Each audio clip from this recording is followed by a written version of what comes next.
Oh boy, it's time for some reader questions. Oh boy. Oh, Any no. about history? No, Oh. not this week. Sad.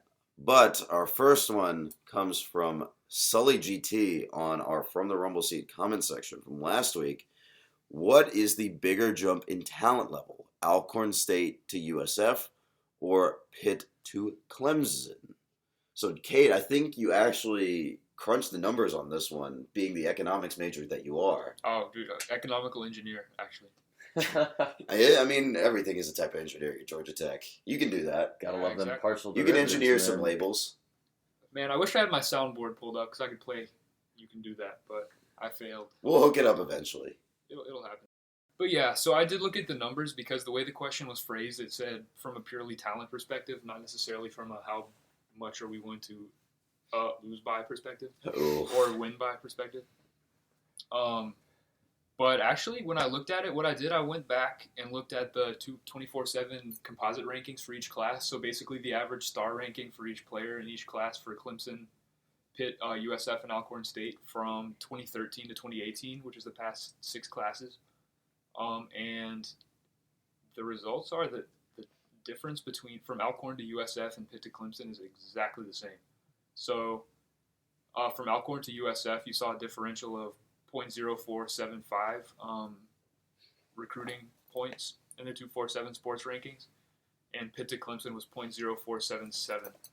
So that's just really, really impressive how close that is together. For perspective, that kind of drop is the same as the number 1 prospect in any given class to about the number 100 prospect in that same class. So that's a huge talent disparity between both Alcorn and USF and Pitt and Clemson, but they're the same discrepancy between both those pairings. Guys, can I bounce it around the league real quick and provide you some score updates you might not know about? Are they To be Midwest? clear, They have nothing to do with Northern or Western Illinois and Illinois. to promise. be clear, we're recording this literally the night after, or I guess the night of the Georgia Tech South Florida game, while there are other games going The on. nurses may or may not have worn off. Oh, they are long worn off. But there's a critical game going on with our Tallahassee brethren. The Tallahassee brethren. In the swamp, in Doak Camp, the real swamp. Sorry, Tampa, you're not even trying. Samford, with 4:50 to go in the first, has a 13-0 lead Oh on Florida boy, State at Willie home. Taggart. Oh boy, what are you doing, my dude? Big yike. Don't mess with Birmingham. People think when you say Samford, people think you're saying Stanford all the time. So that's a big plus in their column. That's a good reason why they're probably going to win this game. It's overlooked. Yeah, All the exactly. rest of the scores Samford are and either Son. tied or not that exciting. But this one's a yikes. Dude, Florida State might not be good. what is in the water in Tallahassee? I don't know. I'll find out in Probably lead. February. If I had to again. guess based on the actions of their football team, I would say lead. Well, I mean, Willie said he brings them together and they sing "Kumbaya" before every meal. Sounds basically. like the Cumberland coach. Honestly, we're going to sit in a circle because the game is too violent. You know what happens next? You lose 222-0 when you play Clemson. But, yeah. All right, my timeout's over. Illinois All right. beating Western Illinois, so all's good. All right, back to our Ask Scions question. So, bigger jump in talent level, Alcorn State, USF, or Pitt to Clemson. See, where I fall on this is if you just look at it, not from a number standpoint, from just kind of a logic-y standpoint, it's definitely Alcorn State to USF.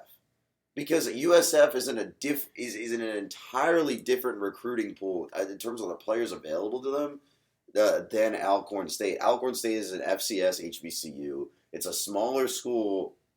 I think someone said that In the middle of nowhere, Mississippi, where the enrollment is more than the population of the city that it's in. less alligators. And so it's hard if you're a college football coach at Alcorn State. It's harder to draw attention and draw recruits to your school than it would be at USF, where we know Willie Taggart has had a lot of success recruiting in last year, and then Charlie Strong now. He's had success recruiting from the Tampa area and from South Florida. Yeah. Definitely got the talent pool to recruit from in South Florida, but it's still really surprising to me that those numbers are so close just because of the disparity in the line for these games, these 4 games. We were 41.5 points over Alcorn State, 41.5 point favorites over Alcorn State, and then this week we were 3-point favorites over USF. So that's a difference of 38.5 points. And I figured the line with Pitt next week will be pretty close. We might be underdogs by a field goal or so. But then when we play Clemson, we'll probably be 2 touchdown underdogs, maybe 17-point underdogs. Even at home. But yeah, even at home, the difference is just much, much less in points from Pitt to Clemson than it is in Alcorn State to USF. So it's really surprising that the 24/7 numbers are so similar, to me at least. It's just when I think about it, this is a really good question, by the way, from Sully. But when I think about it, it's entirely those recruiting pools. For me, Yeah. it's just the quality of talent. If Pat Narduzzi spent a lot less time complaining about text blocking scheme and a lot more time invested into recruiting, Pitt could compete and compete at recruiting with Clemson. This whole season, I've been more scared of Pitt than USF. So I think it's weird how I don't think it goes Alcorn State, USF, same size gap, Pitt, same size gap, Clemson, just because it's AAC to ACC. I think Pitt and USF are not that far apart themselves. So Yeah, you're right. Pitt and USF are not far apart at all. Very, very marginally different. But I will take exception to the fact that you said Pitt could catch up to Clemson in recruiting. Oh no! I disagree. I'm not implying that. I'm just saying. Steaming hot take. That is a very hot take. I'm saying that. I didn't even hear that. I mean, I'm saying that but there is maybe not like the high likelihood, but there is at least the No. remote possibility. There's not. There's no Just possibility. because until Pop Warner climbs out of his grave and starts coaching Pittsburgh again, there's no way they catch the fighting Dabos out. No, in Clemson. it's not Not that a they chance. catch them. It's that they have access to the same recruiting pool. Everyone has They access play in to a it. half-empty NFL stadium. They don't own their own stadium. Look at all that white. We have the Well, game. yeah, we have the Pitt. game on right We have- now. we We have have Pitt, Pitt Penn. versus Penn State on right now. That stadium is white. It's not yellow. It's not that weird gold that they switched to a couple years ago instead of yellow. It's white. That's not It's Pittsburgh Penn State fans. white. It's Penn State fans who live in Pittsburgh because Pittsburgh doesn't turn out to support their team in the same way Clemson does, and they don't have that same buy-in from the rest of their school like Clemson does. The atmosphere when Georgia Tech goes up to Pittsburgh next week will probably be eerily similar to the one we encountered today at Raymond James down here. It was 50-50.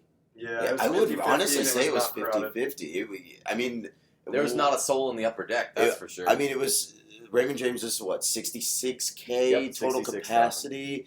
They had basically roped off the upper tiers. They announced 35K today, but there were no more than 20,000 in the stadium. Yeah, it was pretty It sparse. was hot. There was four I don't rows that blame were them. empty at the 50-yard line. That's not ideal. It was hot. I You sweat know, in buckets.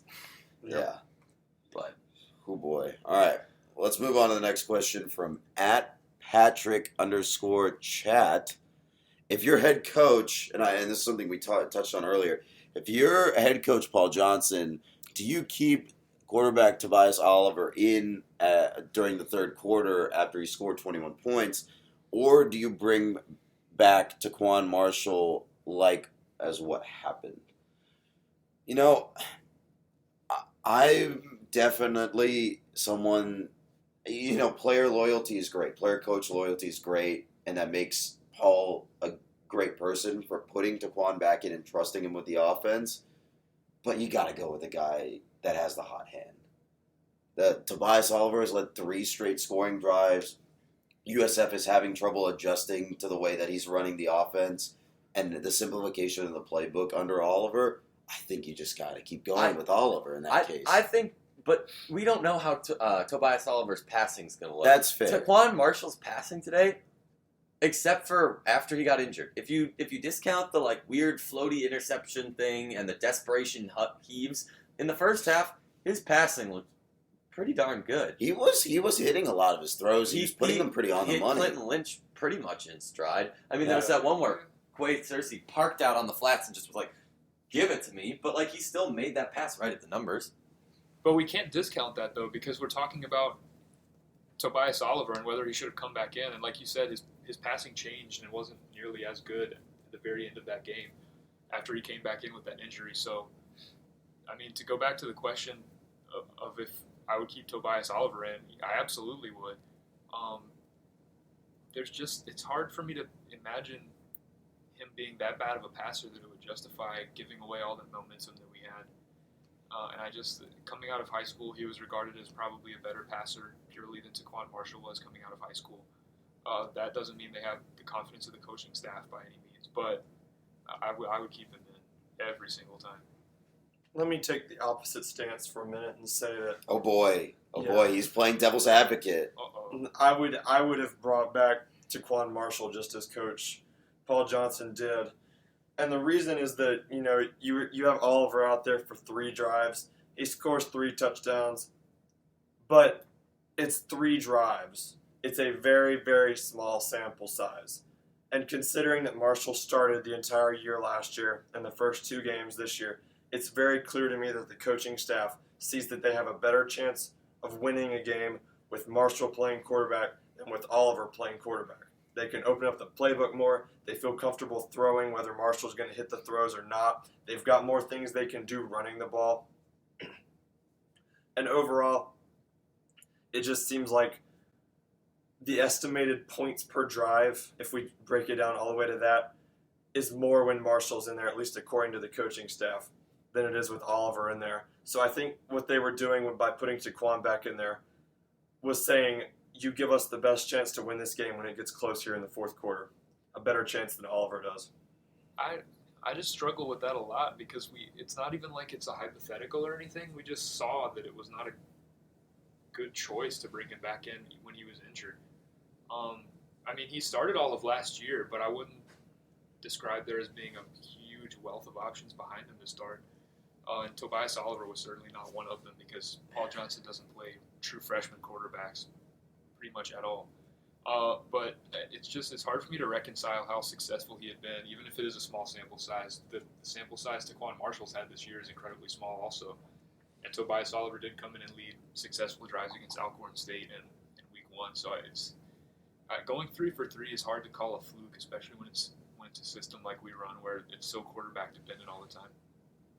To be fair, I'm not entirely convinced one way or the other on the point. I still lean towards Taquan Marshall. We discussed this earlier on the way to dinner, but I think that a lot of us who see Taquan Marshall, if he wouldn't have had that Tennessee game be as spectacular as it was in our first introduction to this kid, like everybody thought he was like the next coming of. And we call him a kid, even though he's a graduating senior this year. I mean, but he's our peer, I guess, at this point. But he birds around on campus. He's a millennial. He should have another year of eligibility. I'm still mad.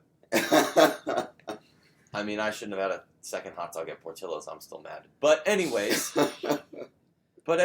I feel like if you take out that Tennessee game or you move that Tennessee game to later in the year where it's just some fluke in this Taquan Marshall being this expected Taquan Marshall level. Experience. Exactly. We started off at this high, and we're all expecting Taquan to get back to that. Or some part of the fan base is saying, like, look, this should be Taquan. But there's no way we're going to get that every game. He can have great games, and he played well, especially in the first quarter.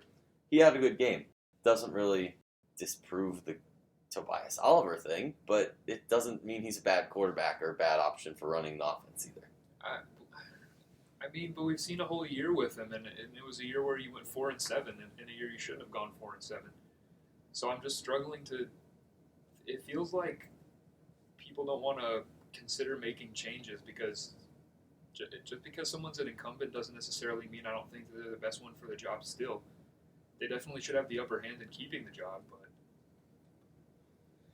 I think him at A-back and Tobias at quarterback would be really scary. Seeing Taquan call his own number, I don't know.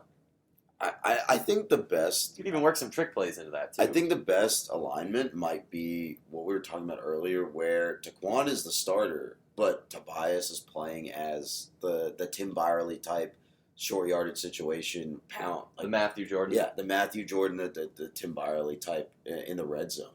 I think that kind of gives you the same sort of razzle-dazzle 1-2 punch that you had in 2014 while still And maintaining... 2016, for that matter. And 2016, but still maintaining the same level of... I think the same level of effectiveness for both quarterbacks and playing to both of their strengths. We've seen Tobias Oliver be at his best in this game on those 3 drives with the QB follow. In the red zone, that play is in the devastating. red zone, where he was unstoppable. Maybe it's USF not having game plan for him or whatever, but it's still he wasn't able to be stopped. But Taquan was also, like Jake was saying, he's hitting his throws. He was hitting his throws all through the first half and before he got hurt. So balancing him that way, I think, is the best way to utilize both of them. And It allows kinda. Tobias to grow still, even if he's not the starter. Yeah, and I mean, he's going to be around next season too. Taquan graduates and Tobias is still here. So I don't think Tobias Oliver fits the Matthew Jordan archetype at all.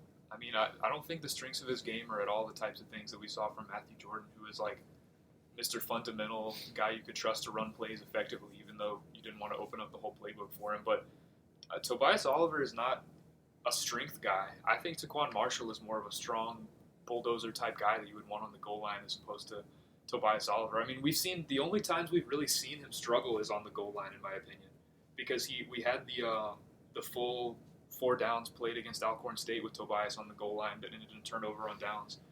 And then we also had in this game, I think he had to convert a 4th down for a touchdown on the goal line. So It took him 3 plays to go that last yard, didn't it? I'm not sure I see how that's his strength at all, because he's a shifty guy and he's a really fast guy, even though he is pretty tall. But I don't see that as a strength for him. I don't know. As we'll see, that kind of leads into our look ahead for next week at Pitt. We were kind of talking about the line for this game being about a field goal in Pitt's favor. What does Tech need to do to make sure they come out of Heinz Field with a victory? I don't want to say everything, but everything. I mean, we just talked about a whole bunch of things that went wrong in this game against a team in South Florida that you pretty certainly should have beaten, especially after you go for 600 yards. I mean, you could make the argument that South Florida's offense is probably better than Pitt's offense. I don't think you can make the same argument about their defense, but you've got to make tackles on defense, or you're just going to keep losing games. Yeah, I think there's a lot of things that are going to need to change to come out of Pitt with a win next week. But for me, it has to start with tackling on defense and definitely. getting pressure on the quarterback. If we give up 49 points, doesn't matter how they end up on the scoreboard, you're not going to give yourself a great chance to win. And the secondary's got to do a good job of guarding their man. And especially that game next week is going to be a great test for the front 7 of this 3-4 defense, because Quadre Ollison is a very experienced running back they've got at Pitt. And they've got a guy in Darren Hall behind him who's got experience too at running back. And they're both big and very physical. And so our 3-4 front 7 that's probably a little undersized to run the 3-4 is really going to get tested in how they can get off the ball, because I wasn't real impressed with what I saw today. And we're looking at this Penn State Pitt game right now, and Pitt is challenging Penn State. Pitt's giving them a run for their money. They're very physical. And this is a game we expected Penn State to come in and dominate. They did just get that late touchdown, so it's a little... And the rain always mutes things, but I'm waiting to see what the second half looks like. I'm not convinced that Pitt is giving Penn State quite the challenge we think they have been. How sure are we that Penn State's any good? I mean, this is the team that went to overtime with App State last week. App State, I think is going to have a good year. I mean, they can have a good year, but Penn State's number 13 in the country. That's not good year for FCS. Is not going to overtime with the top. App They were State's top- App FBS State's now. a Sun Belt though. Fun Oh Belt, yeah, man. you're right. They are. App State's Fun Belt. Playing Georgia Southern. Good Georgia season State. for Sunbelt is not going to overtime with the top 15 teams in the country. I don't know. Somebody in Heinz Field's going to have to call a good groundskeeper, because that field looks disgusting. I just hope it's Oh, playable yeah. by the time we That get looks there. nasty. And are the Steelers at home this weekend too? I would hope Oh, not. That would mean the sure. game's tomorrow. That turf is going to look nasty tomorrow. There's no way After they that play a game. home game tomorrow. They might. I mean, I'll look it up. We'll see. I'd oh ask boy. Siri, but Siri's tired. I asked her a lot of things today. All right. Well, No, wait. Don't go on to the next thing. You know very well that we have one more question, do we? and that you're trying to dodge giving real advice to real people. Oh boy. Oh boy. Oh, God. They're playing This is- in Cleveland hey. for the record. That's Well, that's something. that field But- still doesn't look good. Anyway, we do have one question, and I apologize to this listener for their disrespect of but this is a question from John Edwards on Twitter. Thank you for trusting us with this question, but why did my wife leave me?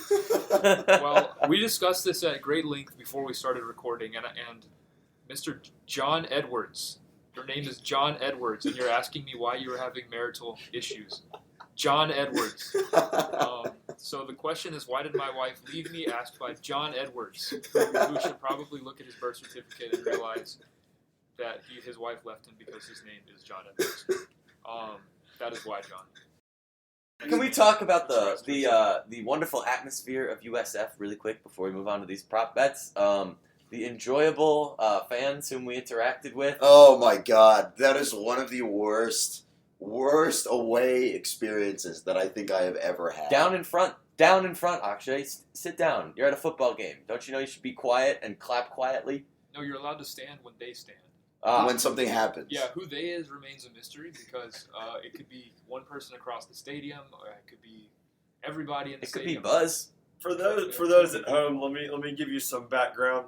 We were approached today, sitting in the stadium, by a security guard and then by a police officer, and told that we needed to sit down because the people behind us couldn't see. The only problem being, the reason we were standing was the South Florida fans in front of us were also standing, and if we had sat down, we would not have been able to see. And then for we all the sat record, down. the people behind us were Tech fans or USF fans who just liked to stand and told us they enjoyed standing. So we really It was lost very on that one. confusing. Yeah. It was very confusing. Those two were very nice South Florida fans. Oh yeah. Fill in the blank on the rest of them. But Yep. Oh boy. Yeah. Let's move right into our newest segment, Paul's Big Balls Call of the Week. All right, Ethan, what do you got for me? To lead it off, we've got the battle of the USF Knights versus the UNC Tar Heels. UNC invaded the scary atmosphere of Dowdy Ficklin Stadium filled with about 5,000 purple-clad ECU fans. This is an ECU team coming off of a loss to FCS NCA&T in their own building last week. This week, instead of welcoming in NCA&T, they welcome in the big team from Chapel Hill and UNC and proceed to blast them by 22 points and send them back to Chapel Hill 2 days after UNC head coach Larry Fedora said that he did not recall the 2014 game at Dowdy Ficklin Noted Stadium. neurologist Larry Noted Fedora. neurologist Larry Fedora did not recall the 2014 game in Dowdy Ficklin where his team got handed a 70-41 loss. They put up 70 in that game? They got 70 dumped on him in 2014, so they didn't have that today. But, okay, yes, Jake? Dowdy Ficklin apparently is the third largest college stadium in North Carolina and holds 50,000. So you're telling me that only 10% of the seats were That's filled exactly for what this I'm huge saying. rivalry game? That's Huge exactly what I'm rivalry saying. game. And the reason Dowdy Ficklin seats 50,000 is because there's not a damn thing to do in Eastern North Carolina besides go to ECU football game. You think I'm kidding? Go see. All right. Who do you got? Okay, so I saw a meth lab up there. in the battle next... Yeah, I've seen a few of those there, too. In the battle next weekend of the team who cheated us out of a game last year in 2017 versus the team who cheats their athletes out of quality education. I'll take the team who cheated us out of a game to cover a spread that we here at Scions of the Southland estimated about 2 touchdowns or so. All right. Cade, what do you got? I ran some numbers, and some big numbers, some huge numbers, and what I found was that my pick of the week is going to be what I'm going to call from here on out the whiteout. And it has nothing to do with the color they'll be wearing in the well, maybe it does. I don't know what they're going to wear in Wisconsin, but BYU, It might be Wisconsin. snowing at this point. It's BYU, cold. Wisconsin. Well, I don't think they have that much dandruff, but BYU, Wisconsin. That's the whiteout. I have no idea what the line will be. Wisconsin's number 5, and BYU is something else. But quarterback Tanner Mangum for BYU going to lead them to not a victory, but I like them. I set my personal line at Wisconsin by 20.5, and I think I'm going to take BYU on that just because I watched them beat Georgia Tech mercilessly a couple of times. And also all their players are like 30 years old, so. You never Never underestimate a They're Mormon. man on mission. Mormons. Yes. Man on mission. All right, Jake, what do you got? All right, I got a USF visiting beautiful Memorial Stadium in Champaign-Urbana. And, The Chicago's coming back out. Oh, no. Them corn people are way different than us city And folk. we got the swamp people back there. We have another bout with the swamp people, and I think that this underdog, that everybody's going to say is an underdog, is going to return 2 kicks for touchdowns in the first half. And win the game by 11. What is this line you've given me? Illinois Yeah. by 11? I'll have you know, right now, the University of Illinois Fighting Illini are beating Western Illinois, noted powerhouse, by the way. Noted powerhouse in 17 Jake's to universe. 7 in the third quarter. And they have the most exciting 4 minutes in college athletics. The pregame show put on by the marching band, which obviously...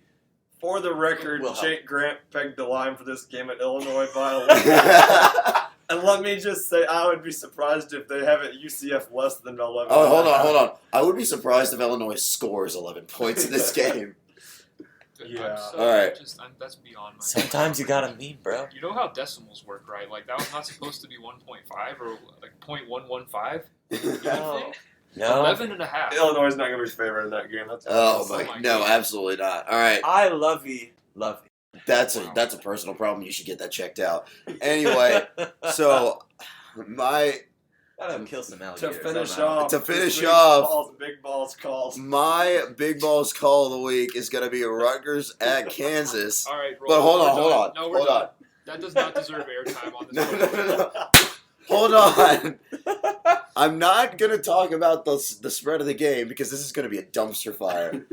We looked up how much it costs to get in the door at, Kansas Memorial Stadium. Something like that. They need a memorial at that stadium for Kansas. Oh, That's yeah. a topic for another day. It's $9. It is $9 to get a seat to this game, and I will take the under. It is going at kickoff. It is going to be less than $9 to get into Kansas Memorial Stadium to watch Rutgers versus You Kansas. couldn't pay me $9 to go watch that. I might just watch that on TV just to see what happens. You know their issue is It's that not they, worth your they time. can't fill their stadium, and the reason they can't fill their stadium is because they fired Charlie Weiss, and he used to fill at least half of it. So that's like they shouldn't have done that. They struggled to replace that. He that was type always of guarding the strength pot ever of since. gold at the end of the Irish rainbow over there in South Bend. Isn't he still making money He's off of making Notre money Dame? not only from Kansas, Notre Dame's still paying that man too. I think his son's coaching somewhere too, which is truly a miracle. No, because- he's at FAU. I'm Oh, pretty sure he He's runs the the offense at assistant. FAU. well, All that's aboard the great. lane train, Except baby. that lane train What's- got derailed. What's the last week. over-under on Joey Oh. Freshwater co-eds Oh, this my. year? That- Yeah, we're not. All right, no, we're not We're going not there. going to go into late. We are a side activities. family-friendly podcast here. Oh boy! Yeah.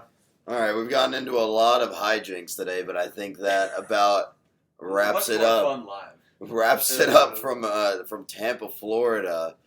Jay Grant, where can they find you online? They can find me killing some alligators and that Cano bean on Twitter. All right, Cade, where can they find you? They don't need to find me. I'm about to go on some hiatus from this social media stuff because there are people bumming me out online. You can find him at FTRS Cade on I'm Twitter. Not kidding. And also this Twitter handle is censored. and also FTRS blog. Ethan, where can they find you? Also, if your wife left you, please let us know. We'll tell you exactly why. If y'all are We're bored, just hit us up considering at starting a Nelson's second podcast dealing with relationship drama. So if you'd like your drama aired, be sure to let us know. We might be able to get a question by the big boss on that one. Yeah. Whoopi Goldberg's. I also do the tweets. You can find me at Ethan_Kreger. My name is in the header. So check me out. I promise I'm not a big bad boy. I'm the Cade here. Am I?